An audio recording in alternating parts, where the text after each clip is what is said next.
नमस्कार, जोहार। झारखंड का एकमात्र सरकारी न्यूज चैनल क्लीन न्यूज में आपका स्वागत है। समस्या किसान से जुड़ा हो या हो पारा शिक्षकों का मुद्दा, हर खबर पर होगी हमारी पैनी नज़र। सभी खबर सिलेक्टेड और काम की है, तो वीडियो के अंत तक बने रहें। साथ ही आप न्यूज को किस गांव या शहर से देख रहे हैं, हमें कमेंट में ज़रूर बताइए। आज का लाइक हम 100 रखते हैं, उम्मीद है कि आप इसे पूरा करेंगे। और रोजाना पंचायत चुनाव का अपडेट पाने के लिए चैनल को सब्सक्राइब कर बेल आइकन को प्रेस करें। तो चलिए जानते हैं आज का मुख्य समाचार। कॉन्सिक्वेंशल सीनियरिटी के तहत SC/ST कर्मियों को वरीय पद में मिलेगा आरक्षण का लाभ। झारखंड में प्रोन्नति में मिले आरक्षण का लाभ आरक्षित श्रेणी के कर्मियों को वरीय पद पर भी जारी रह सकता है। इस प्रकार सामान्य वर्ग के कर्मी जो नियुक्ति के समय अपने साथ या बाद की आरक्षित श्रेणी के कर्मियों से कनी हो गए हैं, वह बाद के पदों पर भी अपने आरक्षित श्रेणी के कर्मियों से वरीय नहीं हो पाएंगे। राज्य सरकार अपने कर्मियों को प्रोन्नति में कर्नाटक सरकार के तर्ज पर नए प्रावधानों को लाने की तैयारी कर रही है। झारखंड में अभी नहीं होंगे पंचायत चुनाव, जानिए कहां फंसा है पेंच। झारखंड में पिछले लंबे समय से पंचायत चुनाव का इंतजार कर रहे लोगों को अभी और इंतजार करना पड़ेगा। दरअसल झारखंड में फिलहाल पंचायत चुनाव होने से कम ही आसार हैं। जानकारी के अनुसार केंद्र सरकार की ओर से पंचायत चुनाव को लेकर पत्र आने के बाद झारखंड में फिर से पंचायत चुनाव टलता नजर आ रहा है। केंद्र सरकार ने पंचायत चुनाव में OBC के आरक्षण से संबंधित सर्वोच्च न्यायालय से एक फैसले को लेकर झारखंड सरकार के पास एक पत्र भेजा है, जिसमें पंचायत चुनाव में OBC को आरक्षण का जिक्र है। दरअसल झारखंड में भी पिछड़ा वर्ग के लिए 27% आरक्षण देने की मांग की जा रही है। ऐसा होने पर आरक्षण 50% से अधिक हो जाएगा। हालांकि सुप्रीम कोर्ट ने पहले ही विकास कृष्णराव गावली बनाम महाराष्ट्र के मामले को कोर्ट ने किसी स्थिति को 50% से अधिक आरक्षण देने के निर्णय को गलत बताया था। बैंक से लोन लिया नहीं और गांव वाले हो गए कर्जदार, जानिए लोहरदगा का ये अनोखा मामला। लोहरदगा के एक गांव के अधिकतर परिवार बैंक के कर्जदार हैं, जबकि उनका दावा है कि उन्होंने लोन लिया ही नहीं है। यह मामला सदर प्रखंड के भुजनिया गांव का है। यहां रहने वाले 350 परिवार में से 300 घर के नाम बैंक लोन है। आश्चर्य की बात है कि गांव वालों को पता ही नहीं है कि उन्होंने लोन लिया है। लोन की यह रकम 60,000 रुपये से लेकर 1 लाख से ऊपर की है। गांव वालों को लोन लेने की जानकारी तब हुई जब बैंक का नोटिस उसके घरों तक पहुंचा। लोन देने का यह मामला यूनाइटेड बैंक ऑफ इंडिया का है। गांव के लोग बताते हैं कि मृतकों के नाम से भी लोन दिया गया है। इसी गांव की महिला हैं कोयली उराव, उनके पति की मौत हो चुकी है। वे बताती है कि उनके पति के नाम से लोन की राशि निकाली जा चुकी है, जबकि कोयली को 1 रुपया भी नहीं मिला। मालगाड़ी में लोड था कोयला, अचानक 6 बोगियों में लगी आग और फिर जानिए क्या हुआ। गिरिडीह के पारसनाथ रेलवे स्टेशन के पास बुधवार को धनबाद महोदा से कोयला लोड कर हरियाणा जा रही मालवाहक मालगाड़ी के 6 बोगियों में आग लग गई। आग लगने के कारण गार्ड ने मालगाड़ी को पारसनाथ में रुकवा दिया तथा इसकी जानकारी स्टेशन प्रबंधक को दी। मालवाहक मालगाड़ी की 6 बोगियों में आग लगने की पुष्टि होते ही आग बुझाने को लेकर रेलकर्मी तत्पर हुए और फायर ब्रिगेड टीम की सहायता से आग बुझाने में जुट गए। झारखंड में डिजिटल कर्फ्यू खत्म, कोडरमा, हजारीबाग, चतरा, गिरिडीह, रामगढ़ में इंटरनेट सेवा हुआ शुरू। कोडरमा, झारखंड के कोडरमा, हजारीबाग, चतरा, गिरिडीह, रामगढ़ में पिछले 2 दिनों से इंटरनेट सेवा बंद थी, लेकिन अब एक बार फिर से इन जिलों में इंटरनेट सेवा शुरू कर दी गई है, जिसके बाद लोगों ने राहत महसूस की है। दरअसल हजारीबाग और कोडरमा में प्रतिमा विसर्जन के दौरान बीते दिनों हुई हिंसक झड़प के बाद लोगों के आक्रोश को देखते हुए राज्य सरकार ने सोमवार को एहतियातन इन जिले में इंटरनेट सेवा बंद करने का निर्देश दिया था, लेकिन अब स्थिति सामान्य होते ही इंटरनेट सेवा फिर से बहाल कर दी गई है। वहीं एक तरफ से इस डिजिटल कर्फ्यू के समाप्त होते ही इंटरनेट सेवा फिर से बहाल होने के बाद 5 जिलों के लोगों ने राहत की सांस ली है। झारखंड में बदलने लगा मौसम का मिजाज, छाने लगे बादल, राज्य में येलो अलर्ट जारी, हो सकती है बारिश। पश्चिमी राजस्थान में बन रहे साइक्लोनिक सर्कुलेशन का असर बुधवार की शाम से ही झारखंड में देखने को मिलने लगा है। राज्य में मौसम का मिजाज बदल रहा है। कई जगहों पर बूंदाबूंदी भी शुरू हो गई है। मौसम विभाग ने भी 9 और 10 फरवरी को येलो अलर्ट जारी किया है। देवघर में महाशिवरात्रि की तैयारी, जलार्पण के लिए एक दिन पहले भी मिलेगा शीघ्र दर्शनम कूपन, जानिए कीमत। महाशिवरात्रि को लेकर मंगलवार को डीसी मंजुनाथ भचंद्री ने विभिन्न विभाग के अधिकारियों, पंडा, धर्मरक्षिणी सभा के पदाधिकारियों और तीर्थ पुरोहितों समाज के लोगों के साथ बैठक की। बैठक में तय किया गया कि इस बार शिवरात्रि पर जलार्पण के लिए श्रद्धालु एक दिन पहले भी शीघ्र दर्शनम कूपन प्राप्त कर सकते हैं। शिवरात्रि के दिन भी सुबह 6 बजे से शाम 4 बजे तक 2-2 घंटे के स्लॉट में शीघ्रतम कूपन मिलेगा। कूपन 500 रुपये में मिलेगा। इसके अलावा डीसी ने रूट लाइन व मंदिर के आसपास के क्षेत्रों में सूचना केंद्र स्थापित करने व चलंत सूचना केंद्र को एक्टिव रखने का निर्देश दिया है। भोजपुरी व मगही को क्षेत्रीय भाषा शामिल करने का विरोध कर रहे छात्रों का बयान, लड़ाई सीधे सरकार से। बोकारो व धनबाद जिला में राज्य सरकार द्वारा क्षेत्रीय भाषा की सूची में अंगिका, भोजपुरी और मगही को शामिल किया गया है। इसके खिलाफ लोगों को जिले में झारखंडी भाषा संघर्ष समिति के बैनर तले आंदोलन चल रहा है। पिछले दिनों नगेन मोड़ से महुदा मोड़ तक आयोजित मानव श्रृंखला में लगभग 2 लाख लोग जुटे। इसके बाद हर रोज जगह जगह सभा हो रही है। तो सांची के मानटान निवासी जयराम महतो इस आंदोलन को नेतृत्व कर रहे हैं। प्रभात खबर के लिए नारायण चंद्र मंडल ने जयराम महतो से कई बिंदुओं पर बातचीत की। एक दशक बाद झारखंड के इन 3 पुरुषों हॉकी खिलाड़ियों का नेशनल कैंप में चयन, सिमडेगा और खूंटी के रहने वाले।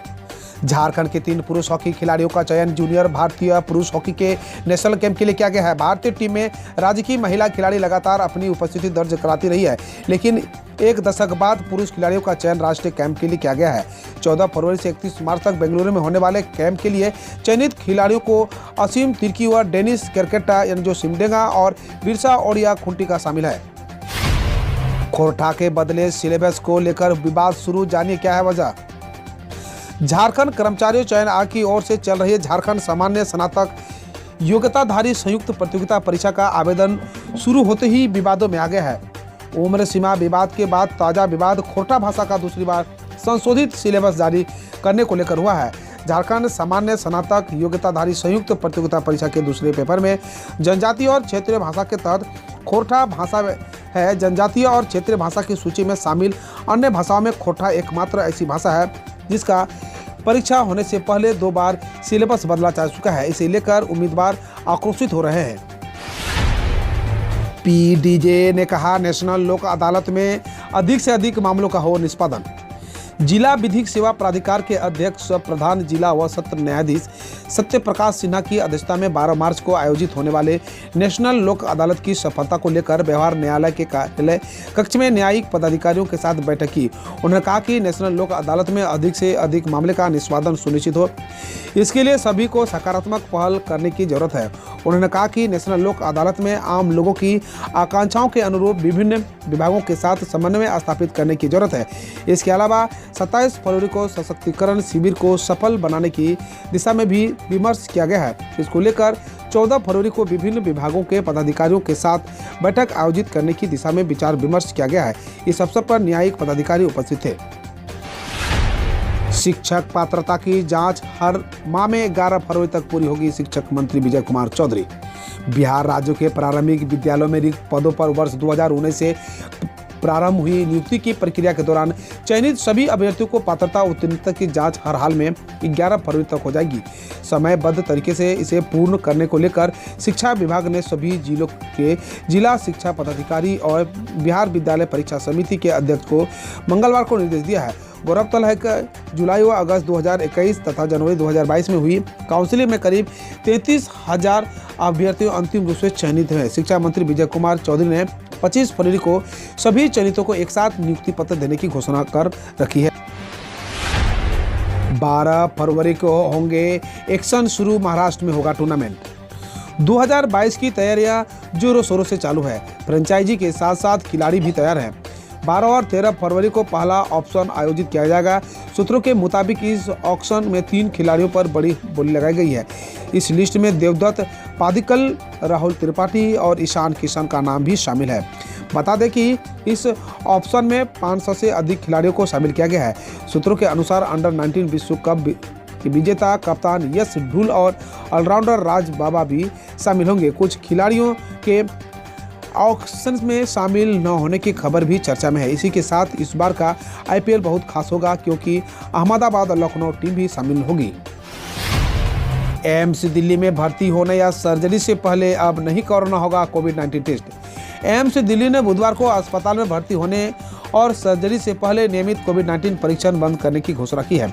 आदेश के अनुसार बिना लक्षण वाले मरीजों को भर्ती होने के लिए जांच कराने की जरूरत नहीं होगी। गौरतलब है कि एम्स ने कोविड-19 मरीजों में आई कमी के कारण बुध यानी शुक्रवार से सामान्य मरीजों की भर्ती शुरू कर दी थी। नेशनल सिंगल विंडो सिस्टम से जुड़ने वाला पहला केंद्र शासित प्रदेश बना जम्मू कश्मीर। जम्मू कश्मीर ने सिंगल विंडो पोर्टल लॉन्च किया है, जिसके बाद यह नेशनल सिंगल विंडो सिस्टम से जुड़ने वाला पहला केंद्र शासित प्रदेश बन गया है। जम्मू कश्मीर ने इसके जरिए 130 औद्योगिक सेवाएं ऑनलाइन उपलब्ध कराई है।